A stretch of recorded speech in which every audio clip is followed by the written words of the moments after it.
Lesson 33. There is another way of looking at the world. Today's idea is an attempt to recognize that you can shift your perception of the world in both its outer and inner aspects. A full 5 minutes should be devoted to the morning and evening applications. In these practice periods, the idea should be repeated as often as you find comfortable, though unhurried applications are essential. Alternate between surveying your outer and inner perceptions, but without an abrupt sense of shifting.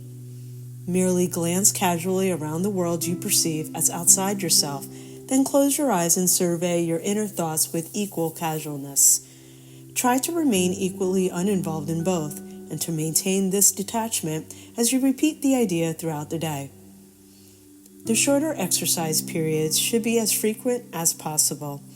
Specific applications of today's ideas should also be made immediately when any situation arises which tempts you to become disturbed. For these applications, say, "There is another way of looking at this." Remember to apply today's idea the instant you are aware of distress. It may be necessary to take a minute or so to sit quietly and repeat the idea to yourself several times. Closing your eyes will probably help in this form of application.